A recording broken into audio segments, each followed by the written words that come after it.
दोस्तों, हमने धनिया के बीज बो दिए हैं। अब अगला कदम है खरपतवार नियंत्रण। ध्यान रखें, ऑक्सीगोल्ड एक प्री इमर्जेंट हर्बिसाइड है। इसका मतलब है कि इसे बीज अंकुरित होने से पहले या पहली सिंचाई के समय ही खेत में लगाया जाता है। यह नए उगने वाले खरपतवारों को मिट्टी में रोकता है, जिससे धनिया के पौधे स्वस्थ और मजबूत रहते हैं। छिड़काव के लिए लगभग 15 लीटर के नैपसेक स्प्रेयर में आपको 15 ml ऑक्सीगोल्ड को घोल कर तैयार कर लेना है और पूरे खेत में समान रूप से छिड़काव कर देना है। इससे धनिया के बीज सुरक्षित रहते हैं और मिट्टी में उगने वाले नए खरपतवारों का विकास रुक जाता है। ध्यान रहे, यह प्री इमर्जेंट होने की वजह से अंकुरित बीज पर सीधे असर नहीं करता, सिर्फ नए खरपतवार रोकता है। दोस्तों, बीज बोने के बाद 5 दिन में ही अंकुरण शुरू हो गया है। अगस्त महीने की मिट्टी में मौजूद प्राकृतिक नमी और तापमान की वजह से बीज जल्दी अंकुरित हो रहे हैं। जैसा आप देख सकते हैं, अभी सिर्फ मिट्टी के ऊपर छोटे छोटे स्प्राउट्स दिखाई दे रहे हैं। पत्तियां अभी नहीं निकली है। यह पहला संकेत है कि बीज स्वस्थ है और अच्छे अंकुरण की प्रक्रिया शुरू हो गई है। अब हमें ध्यान रखना है कि मिट्टी हल्की नम रहे ताकि स्प्राउट्स को बढ़ने में कोई बाधा ना हो। और साथ में यह भी ध्यान देना है कि अगर बारिश इस स्टेज में हो जाती है ज़्यादा, तो आपको पानी का निकासी अच्छे से करना है, क्योंकि ज़्यादा पानी से भी ये स्प्राउट्स खराब हो सकते हैं। जैसा कि आप देख सकते हैं, हमने खेत में छोटे बेड बना लिए हैं। इसका सबसे बड़ा फायदा यह है कि पानी जमा नहीं होता, भले ही बारिश नियमित हो रही हो। छोटे बेड बनाने से पानी खेत में फैलता नहीं और मिट्टी में जमाव नहीं होते, जिससे बीज और अंकुर को सड़ने से बचाया जा सकता है। बीज बोने के 9 दिन बाद धनिया के पौधे में 2-3 पत्तियां दिखाई देने लगी है। जैसा आप देख सकते हैं, अब स्प्राउट से पौधे धीरे धीरे मजबूत होकर ऊंचा हो रहा है।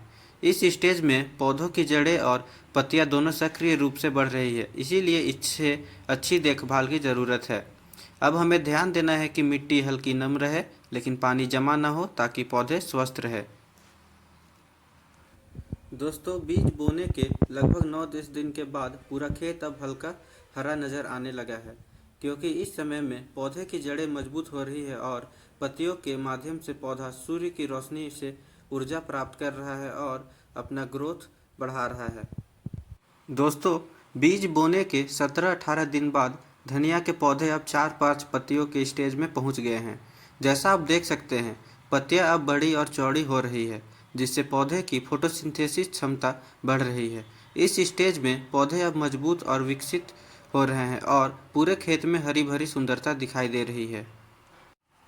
ध्यान दें कि इस समय सिंचाई का ध्यान रखें, मिट्टी हल्की नम रहे और ज़रूरत पड़ने पर हल्का पोषण जैसे कि यूरिया या एनपीके दिया जा सकता है, ताकि पौधा तेज़ी से बढ़े।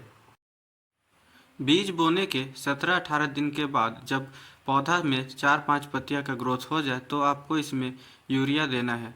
और यूरिया आपको इस वक्त में देना है कि पौधे में नमी ना हो, मतलब पौधे के पत्तों में यूरिया का दाना चिपकना नहीं चाहिए, नहीं तो उससे पौधा का नुकसान हो जाता है। तो आपको सुबह या शाम में यूरिया देना है, पर साथ में ये भी ध्यान रखना है कि पौधा सूखा हुआ हो, ताकि सारा यूरिया जो भी आप डालेंगे वो सीधे ज़मीन में गिरे, ना कि पौधों पर चिपक जाए।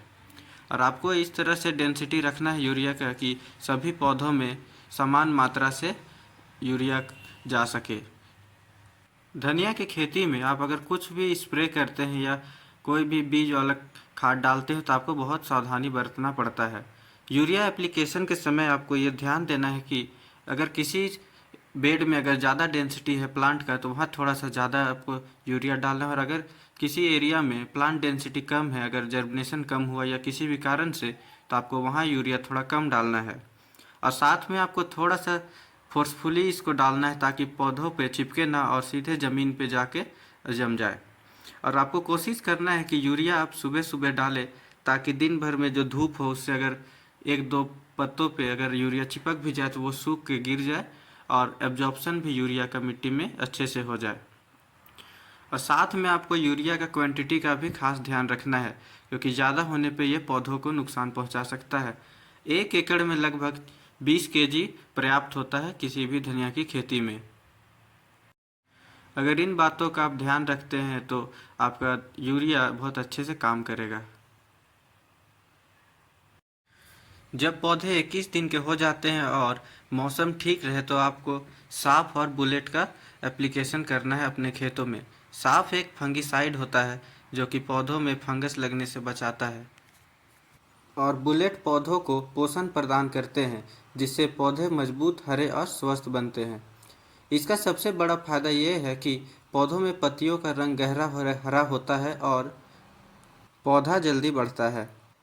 इन दोनों को आपको 15 लीटर पानी में मिक्स करना है और अच्छे से स्प्रे करना है। 15 लीटर पानी में दोनों को पूरा पूरा डाल देना है और आपको अच्छे से मिला करके खेत में एक मात्रा से स्प्रे कर देना है। और ध्यान रखें कि स्प्रे करने के कम से कम 6 से 8 घंटे तक बारिश ना हो, तभी इसका रिजल्ट आपको अच्छे से दिखेगा खेतों में। इन दोनों को मिला करके छिड़कने से इससे पौधे की जड़ें मजबूत होती है, पत्तियों की वृद्धि तेज होती है और पूरे खेत में समान रूप से स्वस्थ हरियाली दिखाई देती है, और साथ में बहुत सारे फंगिसाइड या फंगस से लगने वाले बीमारियों से बचाव होता है। सही समय से आपको फंगिसाइड और ग्रोथ स्टिम्युलेटर का एप्लीकेशन धनिया की खेती में करना बहुत ही ज़रूरी होता है, ताकि पौधे को सही समय पर न्यूट्रिएंट्स और कीड़े मकोड़े और फंगिसाइड से बचाव हो सके। आपको इसी तरह से पूरा डब्बा आपको 15 लीटर के नैपसेक डब्बे में खाली कर देना है और एक पैकेट साफ का, और अच्छे से स्प्रे कर देना है। स्प्रे करते वक्त ध्यान देना है कि जिस तरफ अगर ज़्यादा डेंसिटी है धनिया का, क्योंकि जर्मिनेशन कम ज़्यादा हो ही जाता है, उस जगह में थोड़ा ज़्यादा स्प्रे करना है, और अगर जिस एरिया में बहुत कम जर्मिनेशन है तो वहाँ पर आपको कम एप्लीकेशन करना है। और आप थोड़ा ठहराव से एप्लीकेशन करें ताकि हर एक पत्ते पर ये पड़े और हर तरफ धनिया में बीमारियों से बचाव हो सके। धनिया की खेती में आप चाहे कितना भी अच्छा वीडर अप्लाई कर दे, पर इसमें घासों का ग्रोथ हो ही जाता है। इसके लिए आपको जब पौधे में आप बुलेट और साफ डाल देते हैं तो उससे 2-3 दिन छोड़ दे अच्छा से एब्जॉर्ब होने के लिए। उसके बाद आपको इसमें हैंड वीडिंग करवाना बहुत ही ज़रूरी होता है, ताकि जो भी पोषक तत्व आप धनिया की खेती में डालेंगे उनका एब्जॉर्प्शन सिर्फ धनियों द्वारा किया जाए, ना कि घास उससे बढ़ने लगे। घास अगर बढ़ते हैं तो धनिया का ग्रोथ दब जाता है और आपको इच्छा अनुसार रिजल्ट नहीं मिल पाता है। तो जैसा आप देख रहे हैं इसी तरीके से आपको लेबर लगा करके धनिया में घासों का चुनाव करवा देना है और धनिया के खेतों को साफ रखना है। जैसा कि आप अभी देख सकते हैं, सारा कुछ करने के बाद पौधे में ग्रोथ बहुत अच्छा हो रहा था, लेकिन अचानक से बारिश होने की वजह से और तेज़ हवा चलने की वजह से सारे पौधे मिट्टी में लेट गया है और उसमें चिपक गया है। पर इस कंडीशन से आपको डरना या घबराना नहीं है।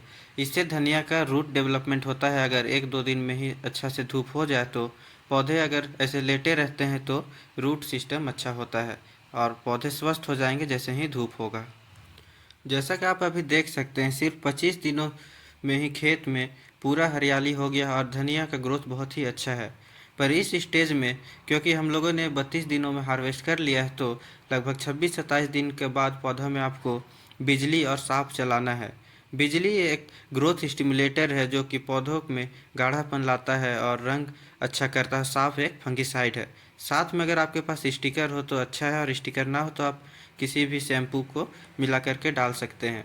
क्योंकि हमारे क्षेत्र में बारिश हो रहा है तो पौधे पर कोई भी स्प्रे टिक नहीं रहा, तो हम लोग को स्प्रे यूज करना बहुत ही ज़रूरी पड़ रहा है। तो आपको 15 लीटर पानी में एक पैकेट साफ, एक पैकेट बिजली और एक पैकेट स्टिकर मिला करके अच्छे से स्प्रे कर देना है पौधे में डेंसिटी के हिसाब से। और इसमें ध्यान देना है कि आपको पौधे के ऊपर में अच्छे से सारे भी स्प्रे जो भी कर रहे हैं वो अच्छे से चिपक जाए, तभी ये फ़ायदेमंद होगा पौधों के लिए। लगातार बारिश होने के बावजूद भी हम लोगों का धनिया में बहुत ही अच्छा ग्रोथ हुआ है। और आप जैसा कि अभी देख सकते हैं, इसी तरीके से आप कुछ भी स्प्रे करते हैं तो पौधों में चिपकना चाहिए। यही फ़ायदा होता है अगर आप स्टिकर साथ में लगाते हैं तो। लगातार बारिश होने की वजह से और ज़्यादा अच्छा से धूप नहीं होने की वजह से पौधों में तो अच्छा विकास हो गया था, पौधे ज़्यादा हरा भरा हो गए थे, लेकिन रूट सिस्टम कमज़ोर रह गया था, तना पतला रह गया था, जिस वजह से इसका वज़न भी कम हो गया धनिया का। जबकि तना और जड़ में जब वज़न होता है तो ही धनिया का ओवरऑल वेट बहुत ही अच्छा पकड़ता है। और जैसा कि आप देख सकते हैं, रूट सिस्टम भी बहुत अच्छा नहीं है और स्टेम भी पतला है। पर आपको स्प्रे करते वक्त ध्यान देना है कि जो अंदर तक पौधे का पत्ता है उनमें स्प्रे का एक एक बूंद अच्छे से पड़ जाना चाहिए, ताकि पौधे का ग्रोथ जो भी कंडीशन में हो अच्छे से हो सके। धनिया की खेती में नमी जरूरी है, पर लगातार भारी बारिश होने की वजह से जब ज़्यादा नमी हो जाता है धनिया के खेत में और धूप कम पड़ता है तो पौधे में इस तरह की बीमारियां शुरू हो जाती है। पौधे में चींटी लगने लगता है और पौधा पीला होता है, फिर काला होकर के गल जाता है, जिसे आपको हार्वेस्टिंग के समय हटाना पड़ता है और ओवरऑल वेट धनिया का बहुत कम हो जाता है। तो इन सब चीज़ों को आप कितना भी कोशिश कीजिए, ज़्यादा कंट्रोल नहीं कर सकते हैं अगर नेचर आपका साथ ना दे तो।